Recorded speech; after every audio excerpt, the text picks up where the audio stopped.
Assalamualaikum warahmatullahi wabarakatuh. Selamat pagi.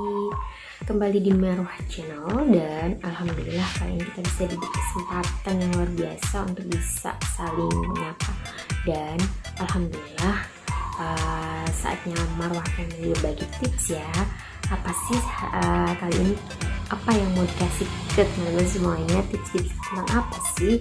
Oke, kali ini Marwah Family akan berikan tips touring bareng balita. Nah, apa aja tips touring bareng balita? Saksikan di channel Marwah Family.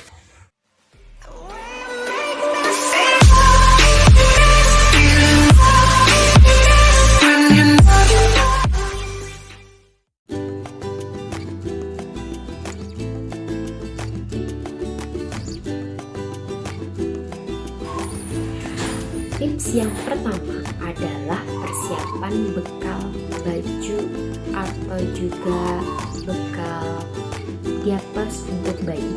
Jadi teman-teman jangan lupa membawa, meskipun hanya satu baju bayi itu tetap harus dibawa agar simple. Kita membawanya tidak usah terlalu banyak, cukup satu namun lengkap. Apa saja sih harus dibawa? Yaitu baju ganti, kemudian juga celana dalam, kaos dalam, dan juga diapers, karena balita kadang masih ada yang menggunakan diapers. Jadi teman-teman harus membawa perlengkapan bayi seperti yang saya sebutkan tadi. Kenapa harus membawa baju? Karena anak kecil itu masih senang bermain, dan ketika anak kecil bermain maka bajunya nanti bisa saja jadi kotor, seperti ketika kita main ke pantai. Nah, pasti anak akan bermain pasir. Jadi kalau kita nggak bawa baju ganti maka kasihan ya, nanti bakalan basah ataupun kotor kayak gitu kan, untuk melindungi badan si bayi. Nah, kenapa harus bawa baju ganti juga? Karena biasanya anak itu cepat keringetan karena aktivitasnya yang sungguh aktif, maka kita tetap harus persiapkan baju ganti dan juga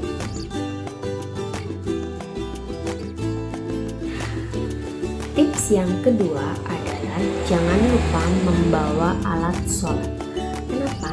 Karena saya biasanya selalu membawa alat sholat sendiri, karena kalau misalkan kita mampir ke musola di tempat wisata itu biasanya mukena atau sarung itu dipakai umum. Jadi supaya menjaga aja, saya selalu membawa mukena sendiri dari rumah. Nah, ini agar kita bisa lebih aman saja ya.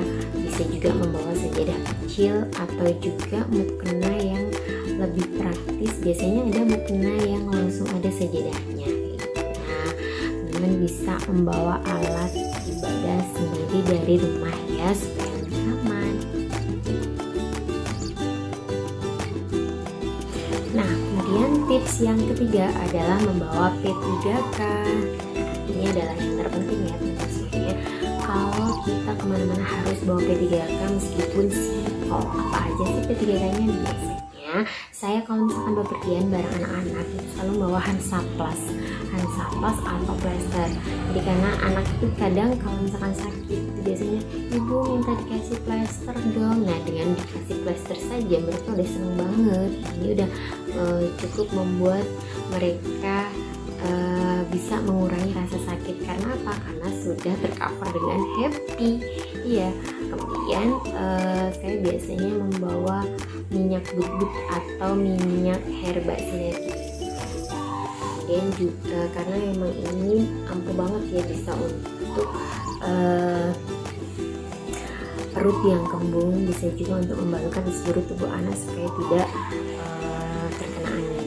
Ini juga saya bisa bawa minyak kayu putih, minyak telon, dan juga saya bawa counter pen khusus yang dewasa ini ya. Kemudian juga saya bawa obat pusing.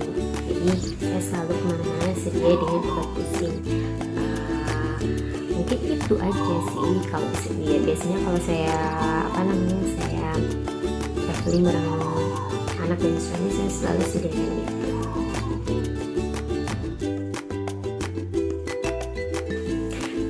tips selanjutnya yaitu perlengkapan traveling. Apa aja sih perlengkapan traveling? Nah, ini fleksibel ya, ini tergantung sama teman-teman. Biasanya teman-teman bawa apa aja. Kalau saya biasanya kalau mau traveling itu biasa bawa jas hujan, jangan lupa ya karena sekarang musim hujan. Kemudian juga helm harus lengkap dengan surat-suratnya supaya kita lebih aman selama perjalanan. Dan juga untuk perlengkapan saya sendiri, saya selalu bawa kamera, kemudian saya bawa tongsis untuk selfie dan juga untuk ambil video. Oke, selanjutnya adalah membawa bekal makanan dan minum. Ini adalah yang terpenting sebetulnya. Tapi kenapa saya selalu membawa perbekalan ini? Ya karena apa? Karena ketika membawa bayi, kita nggak bisa membiarkan bayi kita kelaparan gitu aja. Loh, kenapa sih kok harus bawa bekal, repot amat? Kan bisa mampir di toko, nanti juga bisa mampir di resto. Nah, kenapa saya selalu menyiapkan atau antisipasi untuk membawa makanan? Karena apa? Karena pernah kita pengalaman kita tidak mampir ke sebuah resto, di mana resto itu benar-benar di pinggir pantai, dan saya khawatirnya kalau kita masih ngantri lama maka anak-anak keburu lapar. Jadi saya harus tetap menyiapkan bekal makanan untuk anak-anak supaya anak-anak tetap fun dan gak rewel ketika lapar. Maka saya sediakan mereka camilan untuk sambil menunggu. Kalau orang tua mungkin masih bisa menahan lapar, kalau mereka kasihan kan kalau misalkan kita nggak mempersiapkan bekal makanan minum gitu. Nah, kenapa nggak beli aja? Kan misalkan kita bisa mampir, nah nanti repot lagi deh bawa kresek, bawa segala macam, pengen ini pengen itu, nah, nanti malah budgetnya akan lebih banyak lagi untuk traveling gitu.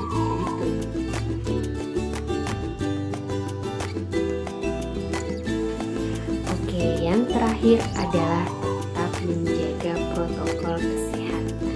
Jangan lupa bawa masker, hand sanitizer, dan juga perlengkapan-perlengkapan yang kita tetap harus menjaga jarak dengan yang lainnya. Jangan mendatangi area-area wisata yang sangat banyak pengunjungnya atau banyak orang-orang yang sedang berkerumun. Jadi kita tetap harus menjaga jarak, bawa masker, kalau bisa maskernya tetap double ya bawahnya ya. Saya biasa membawa masker double, jadi kalau misalkan masker yang kita pakai itu kotor maka kita bisa ganti gitu. Nah, tetap bawa hand sanitizer karena meskipun sudah disediakan air di mana-mana, tapi kalau misalkan kita mau cucinya aja ngantri dan lama, kemudian antrinya itu loh. Nah, kita tetap harus membawa hand sanitizer. Baik teman-teman semuanya, kali ini saya sudah berbagi tips traveling atau touring bareng anak menggunakan motor. Jadi untuk teman-teman yang masih ragu, kita ubah mindsetnya, tetap positive thinking kalau anak kita akan lebih fun dari kita selama kita juga berpikir positif bahwa anak kita nggak bakalan repot. Jadi terus pantengin channel kita